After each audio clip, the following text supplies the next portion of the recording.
समय। कहा जाता है कि समय बड़ा बलवान है और समय बड़ा अनमोल है। इसी कारण किसी कवि ने कहा है, बेटा मंजिल उसको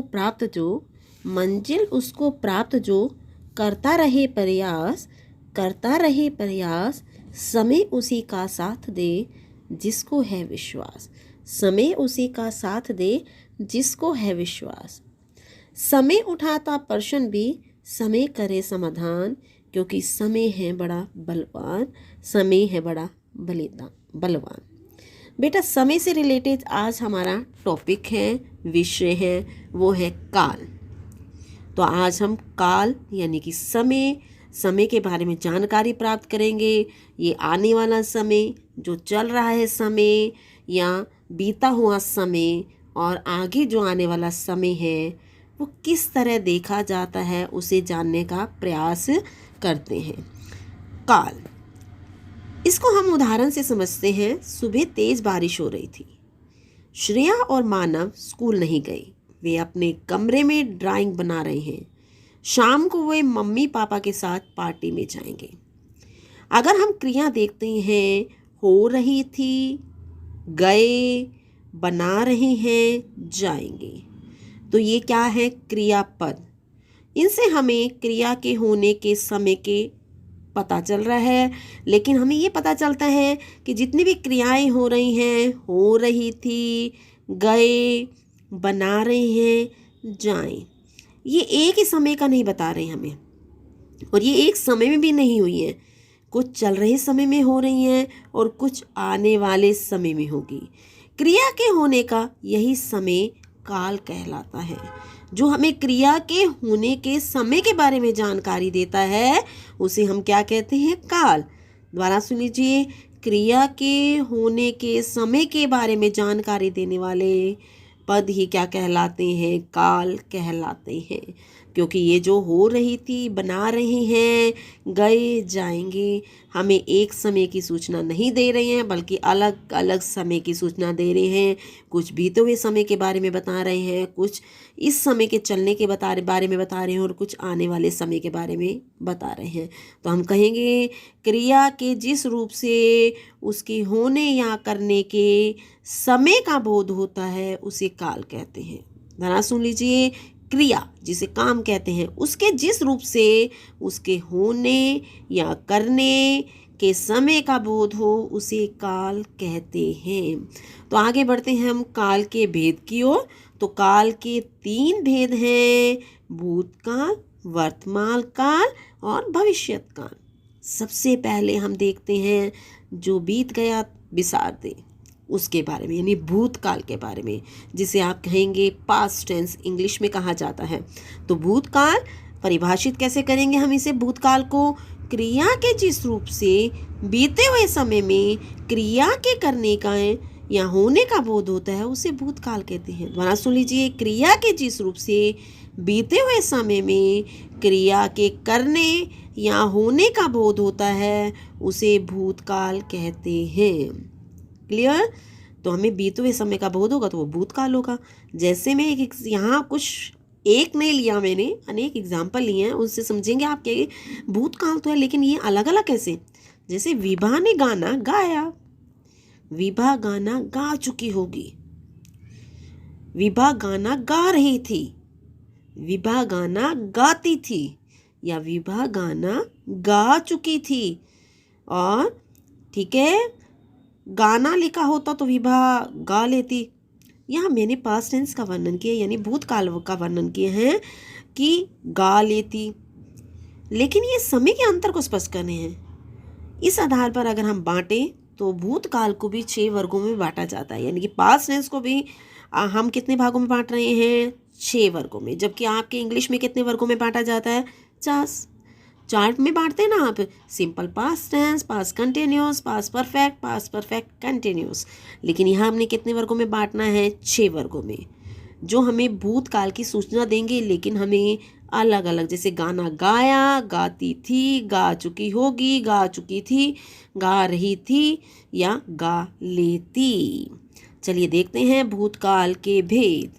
तो भूतकाल के हमारे 6 कौन कौन से भेद हैं? सामान्य भूतकाल, अपूर्ण भूतकाल, आसन भूतकाल, दोबारा देखिए 3 बोले मैंने अभी, सामान्य भूतकाल, ठीक है, अपूर्ण भूतकाल, आसन भूतकाल, संदिग्ध भूतकाल, ठीक है, हेतुमत भूतकाल और पूर्ण भूतकाल। सामान्य भूतकाल यानी सामान्य बात, अपूर्ण जब कार्य पूर्ण नहीं हुआ, पास में शुरू हुआ लेकिन पूरा नहीं हुआ। आसन भूतकाल में अभी हुआ है। और संदिग्ध में होता है संदेह का बोध होता है इसमें, ठीक है। और हेतुमत में कारण, अगर ऐसा होता तो ऐसा हो जाता। और पूर्ण भूतकाल यानी जो पास में ही पूरा हो गया है, ठीक है। अब इसको हम यादा समझने का प्रयास करते हैं, देखते हैं कि कैसे हमने इसको समझना है। सबसे पहले जो मैंने बोला था सामान्य भूतकाल यानी जनरल बात हो रही है।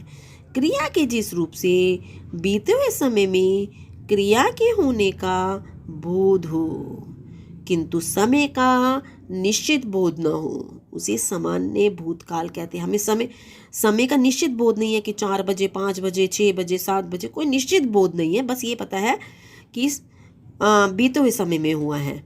जैसे गाय ने रोटी खाई, ई आ गया। लड़की ने पुस्तक पढ़ी, हमें ये नहीं बताया कि बीते हुए समय में पूरा हो चुका है लेकिन निश्चित बोध नहीं हो रहा कब पूरा हुआ ये। गाय ने रोटी खाई, लड़की ने पुस्तक पढ़ी, ठीक है, तो ई आ जाएगा, ई की मात्रा आ जाए तो सामान्य भूतकाल याद रखना। आगे है हमारा अगला जो पूर्ण भूतकाल, जो क्रिया यह बोध कराती है कि कोई कार्य बहुत पहले समाप्त हो चुका है। हमने जब सामान्य भूतकाल में बताया था कि खत्म हो गया लेकिन हमें पता नहीं, निश्चित समय नहीं पता, लेकिन इसमें पूर्ण भूतकाल में पता चलता है कि बहुत पहले ही समाप्त हो चुका है यानी पूरा हो चुका है, उसे पूर्ण भूतकाल कहते हैं। जैसे हम मेला देखने गए थे, ठीक है, कब पहले ही समाप्त हो चुका है, हम गए थे। गाड़ी के आने से पहले ही विनोद स्टेशन पहुंच गया था। क्लियर? तो आपने इसको क्या कहना है, इसमें क्या आता है, गया था, गए थे आता है, तो वहाँ पर क्या होता है, पूर्ण भूतकाल। गया था, गए थे, जहाँ पर आ जाए वहाँ पूर्ण। और सामान्य में क्या होगा, ई आ जाएगा, खाई, पी, पढ़ी, ठीक है, हो चुकी, ये आ जाए तो वहाँ पर सामान्य भूतकाल होगा। और पूर्ण भूतकाल में गया था, गए थे, ठीक है, हम मेला देखने गए थे। आगे देखिए अपूर्ण भूतकाल, क्रिया के जी रूप से पता चले कि कार्य भूतकाल में आरंभ हो गया था परंतु अभी समाप्त हुआ है या नहीं हमें पता नहीं है, पूर्ण हुआ है या नहीं हुआ। जैसे बच्चे स्कूल जा रहे थे, तो ये कौन सा हो जाएगा, पास्ट कंटिन्यूस हो जाएगा। मोर नाच रहा था, ठीक है, उसने शुरू तो किया था लेकिन हमें नहीं पता कि आरंभ हो चुका था लेकिन अभी समाप्त हुआ है या नहीं, तो ये किस में होगा, अपूर्ण, यानी कि भी भूतकाल में आरंभ हुआ था लेकिन पूरा हुआ है या नहीं हुआ हमें पता नहीं है। और यहाँ पे पूर्ण भूतकाल में क्या हुआ था कि ये पूरा हो चुका था, गए थे, ठीक है, हम देखा है यानी कि, और वह स्टेशन पहुँच गया था। क्लियर? यहाँ पे पूर्ण में पता चलेगा कि हो गया था, ठीक है। और सामान्य में क्या होगा, खाई, मम्मी ने रोटी खाई, लेकिन हमें समय का बोध नहीं हो रहा कि कब खाई, 2 घंटे, 10 घंटे, 1 दिन पहले, क्या नहीं पता चलेगा, ठीक है। आसन भूतकाल, क्रिया के जिस रूप से यह पता चले कि बीते समय में शुरू हुआ कार्य क्या हुआ है, अभी अभी समाप्त हुआ है, आसन भूतकाल कहते हैं। क्रिया के जिस रूप से यह पता चले कि बीते समय में शुरू हुआ लेकिन कार्य अभी अभी बिल्कुल आसन मतलब पास ही समाप्त हुआ है, अभी अभी समाप्त हुआ है, तो उसे आसन भूतकाल कहते हैं, आसन भूतकाल कहते हैं। तो हम क्या कहेंगे कि इसमें सामान्य भूतकाल की क्रिया में है, हो, हूँ आदि लग जाते हैं। इस कार्य का आरंभ भूतकाल से और समाप्ति वर्तमान में होनी प्रकट होती है। जैसे मैंने गृह कार्य कर लिया है, यानी अभी अभी करा है, पास में शुरू किया था और अभी अभी पूरा किया है, अभी बिल्कुल पास में ही। पिताजी ऑफिस से आ गए हैं, ठीक है, कब बोध होता है और अभी हुआ है, क्लियर। क्रिया के जिस रूप से बीते समय में कार्य के आरंभ होने का पता चले और अभी अभी समाप्ति हुई है, वो आसन भूतकाल होगा। ठीक है। और पूर्ण भूतकाल में जैसे कि आपको मैंने बताया था, पूर्ण काल में क्या होगा, पूर्ण भूतकाल में आपका जो कार्य पूरा पास्ट में पूरा हो चुका होगा। ठीक है। पूर्ण भूतकाल में पूरा हो चुका होगा। जैसे हम मेला देखने गए थे, हमने खाना खाया था, और अपूर्ण में अभी पूरा नहीं हुआ, जैसे हम मेला देखने जा रहे थे। ठीक है। वह मेला देखने जा रहा था, अब मुझे नहीं पता कि वह मेला देखा है उसने या नहीं देखा। और आसन में क्या होगा कि अभी उसने मेला देख लिया है, अभी देखा है मेला। और संदिग्ध भूतकाल में भूतकाल के जिस क्रिया रूप से कार्य के पूर्ण होने में संदेह प्रकट हो, उसे संदिग्ध भूतकाल कहते हैं। इन क्रियाओं के अंत में गया होगा, गए होंगे, चुका होगा। वह मेला देखने गया होगा। ठीक है।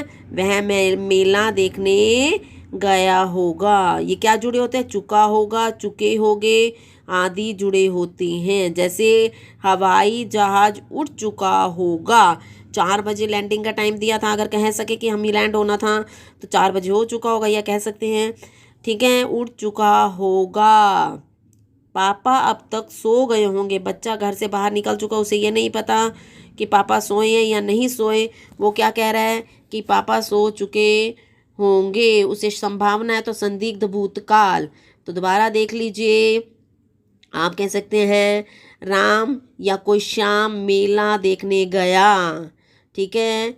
श्याम क्या कहेंगे आगे, मेला देख चुका होगा। श्याम मेला देख रहा था। यदि बरसात ना होती तो श्याम मेला देख लेता। तो आपका ये क्लियर हो गए होगा आपको।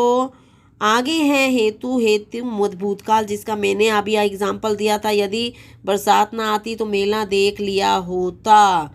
अब इसमें क्या कहेंगे, भूतकाल की जो क्रिया किसी शर्त पर निर्भर हो, क्रिया का वह रूप जिसमें भूतकाल में होने वाली क्रिया का होना किसी दूसरी क्रिया पर निर्भर है, उसे हेतु हेतुमत भूतकाल कहते हैं। जैसे मैंने कहा, अगर बरसात न होती तो वह मेला क्या करता, देख लेता।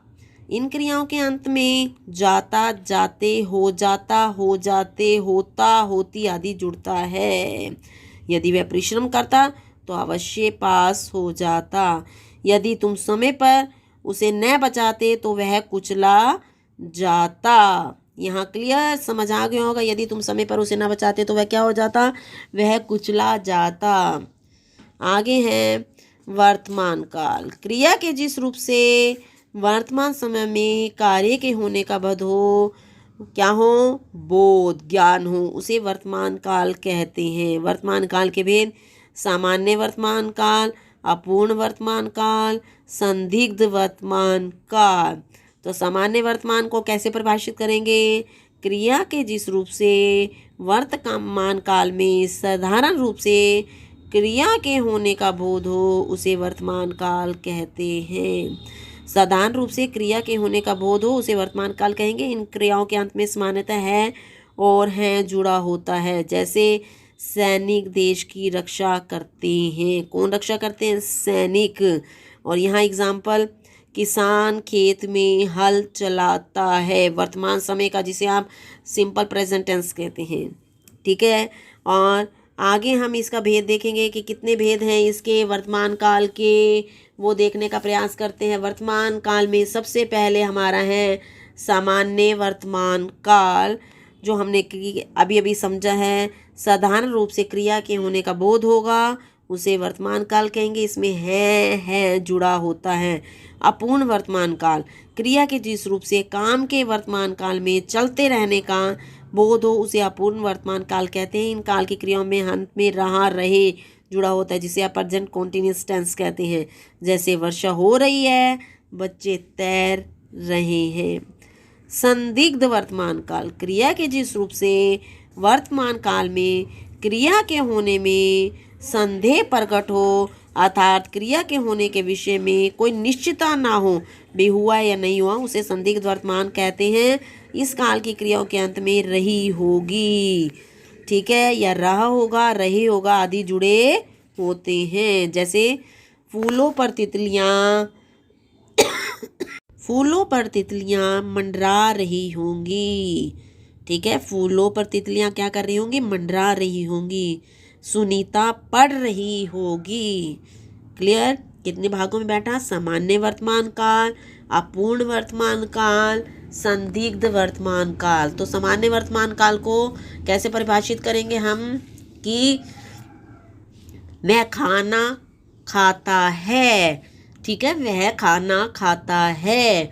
यहाँ पे है या है लगेगा। आगे अगर हम लगाएं वह खाना खा रहा है, अपूर्ण वर्तमान काल, यानी कि भी उसने पूरा नहीं खाया, रहा है, रही। तो आगे संदिग्ध वर्तमान काल में हम क्या कहेंगे? संदिग्ध वर्तमान काल में हमें संदेह है कि वह खाना खा रहा होगा। ठीक है, वह खाना खा रहा होगा। वर्तमान काल में क्रिया के होने में क्या पाया जाएगा? संदेह पाया जाएगा। अगला है हमारा भविष्यत काल। तो क्रिया के जिस रूप से आने वाले समय का क्रिया के होने का बोध होगा, जिसे हम फ्यूचर टेंस कहते हैं, आने वाले समय में क्रिया के होने का बोध हो, उसे भविष्यत काल कहते हैं। जैसे सामान्य भविष्यत काल, संभाव्य भविष्यत काल, हेतुमत भविष्यत काल। तो सामान्य भविष्यत काल को कैसे परिभाषित करेंगे हम? क्रिया के जिस रूप से आने वाले समय में क्रिया के करने या होने का बोध हो, उसे सामान्य भविष्यत काल यानी कि सिंपल फ्यूचर टेंस कहते हैं। इस काल की क्रियाओं के अंत में होगा, होगी, होगे, जाएगा, जाएगी आदि जुड़े होते हैं। जैसे कल स्कूल में झंडारोहण किया जाएगा। जैसे आप कह सकते हैं आपका सोमवार को स्कूल खुल जाएगा, कल स्कूल में अवकाश होगा। ठीक है, सामान्य बोध यानी कि सिंपल फ्यूचर टेंस। संभाव्य भविष्यत काल, भविष्यत काल की जिस क्रिया द्वारा उसके होने अथवा करने में संदेह या संभावना पाई जाए, उसे संभाव्य भविष्यत काल कहते हैं। जैसे हम क्या के एग्जाम्पल भी देखेंगे, जैसे शायद कल बरसात हो। तो हम इनमें ये भी देखेंगे इन क्रियाओं के अंत में सामान्यतः हो, जाए आदि जुड़ा होता है। जैसे शायद खोई हुई वस्तु मिल जाए। ठीक है, तो कौन कौन से मैंने बताए हैं आपको? हेतुमत भविष्यत काल, ठीक है, संभाव्य भविष्यत काल, सामान्य भविष्यत काल, सामान्य भविष्यत काल, संभाव्य भविष्यत काल। सामान्य में वह खाना खाएगा, संभाव्य में वह खाना क्या कहा था? संभाव्य भविष्यत काल में शायद वह खाना खा ले। ठीक है, शायद वह खाना खाए। हेतुमत में क्या होगा? तुम क्या करोगे? मैंने आपको बताया क्रिया के जिस रूप में पता चले कि आने वाले समय में क्रिया किसी अन्य क्रिया पर निर्भर होगी। यदि तुम मेहनत करोगे तो अच्छे नंबर ले लोगे। तो कंडीशनल सेंटेंसेस जिसे कहते हैं, उसे क्या कहेंगे हम? हेतुमत भविष्यत काल। यदि रोगे तो चॉकलेट नहीं दिलाऊंगी। यदि तुम गुस्सा करोगे, यदि तुम नहीं पढ़ोगे तो मैं तुम्हें चॉकलेट नहीं दिलाऊंगी। तो यहाँ आपको ये समझाने का प्रयास करिए, समझ रहे हैं एक बार? फिर मैं भूतकाल के दोबारा से सारे एक एग्जाम्पल लेकर उसको आगे क्लियर करने का प्रयास करती हूँ। समझिए ज़रा। सामान्य भूतकाल, क्योंकि भूतकाल आपके लिए थोड़ा मुश्किल होता है, उसको मैं एक एग्जाम्पल से क्लियर करती हूँ। ज़रा ध्यान से देखिए। सबसे पहले हमारा आता है सामान्य भूतकाल। तो मैं कहती हूँ कि राधिका गई। ठीक है, राधिका घर गई लगा लेते हैं, राधिका घर गई। और आसन भूतकाल में राधिका अभी गई है। आसन मतलब अभी अभी पास में हुआ है, राधिका अभी घर गई है। और पूर्ण भूतकाल में राधिका घर गई थी। ठीक है, और अपूर्ण में राधिका घर जा रही थी, यानी पूरा नहीं हुआ, अभी रास्ते में थी, अभी वो पहुंची है या नहीं पहुंची, हमें पूरी तरह से राधिका घर जा रही थी। संदिग्ध, ठीक है, राधिका घर पहुंच गई होगी। ठीक है, पहुंच गई होगी। और हेतुमत भूतकाल में राधिका तेज चलती तो अभी तक घर पहुंच गई होती। तो ये आपके किसके एग्जाम्पल हैं? भूतकाल के। सामान्य भूतकाल, आसन भूतकाल, पूर्ण भूतकाल, अपूर्ण, संदिग्ध और हेतुमत भूतकाल। और अगला जो हमारा मैंने बताया था वर्तमान काल, सामान्य वर्तमान काल, अपूर्ण वर्तमान काल, संदिग्ध वर्तमान काल, और लास्ट में भविष्यत काल में संभाव्य और सामान्य। तीसरा मैंने अपनी तरफ से डाला है हेतु मत भविष्यत काल, क्योंकि कुछ किताबों में भी दिया गया है। तो आप इसको ध्यान से करिए, आपको प्रैक्टिस करने से ये समझ आ जाएगा।